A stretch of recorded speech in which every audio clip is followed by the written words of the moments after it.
Hello, today I want to show you how I change yarn color when crocheting in tarsia. That means I do not carry my main color yarn.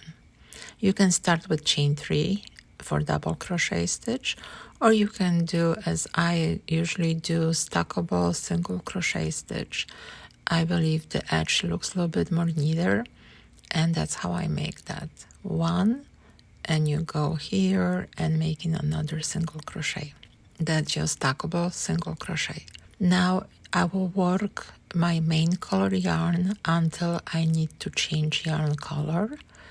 And this side is very simple. I will finish my last stitch with the new color yarn.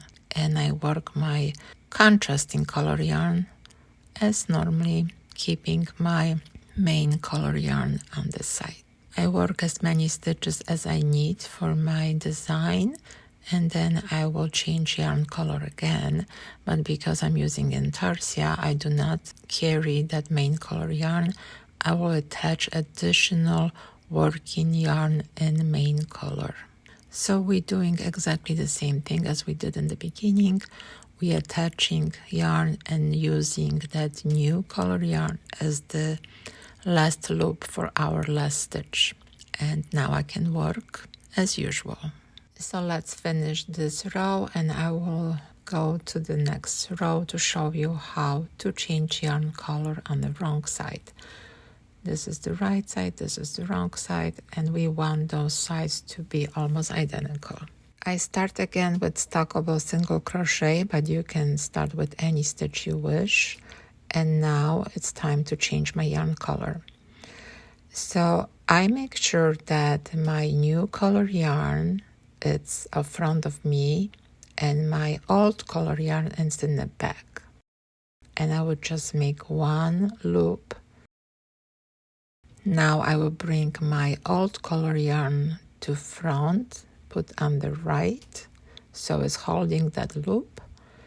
And also, before I make my stitch, I will place my hook under that loop first and then through my both loops. This way I will incorporate that loop into the stitch. So the main color yarn is waiting for me to be worked in the next row, but that loop is less visible on the wrong side because you incorporate it in the first stitch. And now let's do this on the other side. So again, we are changing yarn color. We're bringing the new color yarn up front. The old color yarn is in the back, bringing to the right, and we're doing exactly the same thing. We're going under the loop, through loops, and we're incorporating that carry over yarn loop into the stitch. I believe this looks very nice on both sides, and that's my method how I make that.